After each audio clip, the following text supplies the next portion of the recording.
Assalamualaikum warahmatullahi wabarakatuh. Para pemirsa, mari kita meneruskan mengaji, memahami isi Al-Quran. Pada saat ini yang akan kita baca yaitu surat An-Nisa juz 4. Untuk itu kami mohon para pemirsa membukanya Quran masing-masing. Mari kita mulai. A'udzubillahi minasyaitonirrajim. Bismillahirrahmanirrahim. Ya ayuhan nas ittaqu rabbakumul ladzi khalaqakum min nafsin wahidatin wa khalaqa minha zawjaha wa basa minhuma rijalan katsiran wa nisaa. Wattaqullaha alladzi tasaaluna bihi wal arham innallaha kana 'alaikum raqiba. Artinya, orang-orang yang para manusia, ya Yuhannas itu para manusia. Ittaqu rabbakum, bertakwalah kamu pada Tuhanmu yaitu Allah dengan cara melaksanakan semua perintahnya dan menjauhi larangannya. Allah itu yang menciptakan kamu dari diri yang satu yaitu Adam. Jadi Adam itu diciptakan oleh Allah dari tanah, lalu dibuat sedemikian rupa, lalu Allah mengatakan kun fayakun, maka jadilah Adam. Lah Adam itulah adalah diri yang satu. Nah, pada waktu itu Adam di surga, lalu karena sendirian, akhirnya oleh Allah diciptakanlah istrinya, yaitu Siti Hawa, yang dibuat dari sebagian satu rusuk dari Adam yang belakang bagian bawah, lalu terjadilah menjadi Hawa itu, maka jadilah Hawa.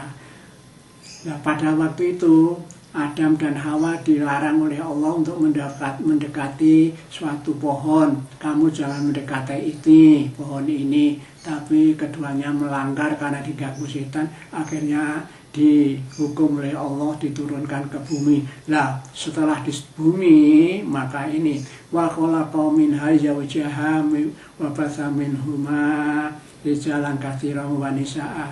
Setelah beristri yaitu Hawa, maka dari Hawa dan Adam itu lalu berkembang biak menjadi wanita dan laki-laki yang banyak di dunia ini sampai sekarang.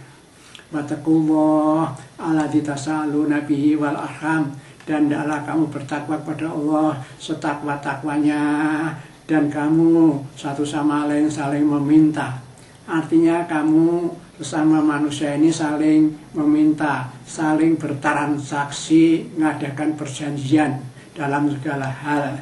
Umpamanya orang mau jual beli itu kan lalu mengadakan perjanjian, barang ini harganya berapa, lalu dibeli, lalu yang membeli mau, yang menjual boleh, lalu terjadilah proses jual beli, yaitu termasuk satu sama lain saling meminta. Itu tasalu nabi wal arham, dan hendaklah kamu sekalian itu saling menyambung persaudaraan satu sama lain, menyambung silaturahim. Innallaha kana 'alaikum raqiba, sesungguhnya Allah itu mengawasimu. Jadi kita semua harus sadar bahwa kita itu setiap saat kapan saja diawasi oleh Allah. Wa atul yatama amwalahum wa la tatabadalul khabitha bit-thayyib wa la taqulu amwalahum ila amwalikum innahu kana huban kabira. Dan hendaklah kamu sekalian, ya ini yang dimaksud para wali-wali yang memelihara atau yang mengasuh anak-anak yatim, itu diperintahkan oleh Allah, berikanlah harta orang-orang yatim, anak-anak yatim itu, dan jangan kamu ganti yang baik dengan yang buruk. Jadi pada dasarnya orang yang mengasuh anak yatim itu, kalau anak yatim itu punya harta benda, kapan saja, di mana saja, akhirnya suatu kita harus diberikan pada yang hak, yaitu anak yatim itu. Dan juga tidak boleh orang yang memelihara anak yatim itu mengganti, menukar harta anak yatim yang baik dengan yang jelek.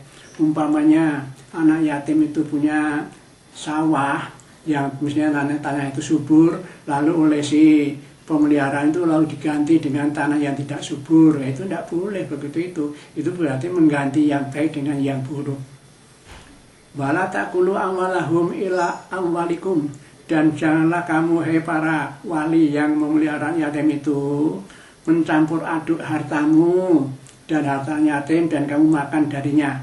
Jadi pada dasarnya harta benda anak yatim itu harus dipisah dengan milik orang yang memeliharanya itu. Sebab apa? Kalau nanti tercampur sampai terjadi makan hartanya anak yatim, lalu Allah berfirman, innahu kana huban kabiro, yang demikian itu merupakan dosa yang besar. Tapi itulah, makanya harus hati-hati orang yang mengasuh anak-anak yatim itu. Jangan sampai makan harta anak yatim. Wa in khiftum alla tuqsitu fil yatama fankihu ma taba lakum minan nisa masna wa thulatha wa ruba. Fa in khiftum alla ta'dilu fawahidatan wa ma malakat aymanukum dzalika adna alla ta'ulu. Dan jika kamu hendak menikahi anak yatim dan kamu itu merasa tidak akan bisa berlaku adil mengawini anak yatim, apalagi tidak mau memberi mahar, maka adalah kamu lebih baik menikahi wanita-wanita yang kamu sukai 2, 3, bahkan sampai 4. Jadi motifnya orang boleh menikah lebih dari satu itu pada dasarnya untuk menghindari mengawini atau menikahi anak yatim, tapi nanti akhirnya tidak bisa berlaku adil. Daripada mengawini yatim tidak berlaku adil, lebih baik disuruh kawin mengawini perempuan 2, 3, ataupun 4. Jadi tidak asal orang Islam boleh kawin 4, begitu tidak. Ya itu tadi, masalah seperti itu tadi.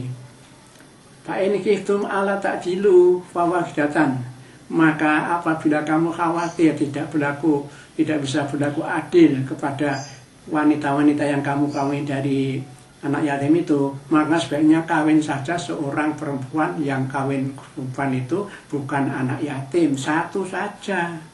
Wama malakat aimanukum, atau kamu boleh mengawini hamba sahayamu yang kamu miliki. Dzalika adna alla ta'ulu, yang demikian itu lebih dekat agar kamu tidak melampaui agar kamu itu lebih dekat agar kamu tidak berlaku tidak adil. Itu. Wa atun nisaa sadaqahunna, niklah, dan hendaklah kamu memberikan sedekah atau mahar kepada wanita yang hendak kamu nikah itu suatu kewajiban. Fa in tibna lakum an syai'in, apabila itu dia merelakan sebagian dari mahar itu diberikan padamu, min syai'in minhu nafsan fakulu hani amaria, makan aja itu pemberian itu. Jadi sebagian mahar yang diberikan secara rela itu kamu boleh makan, dan makan secara lezat yang berakibat baik bagi kesehatan.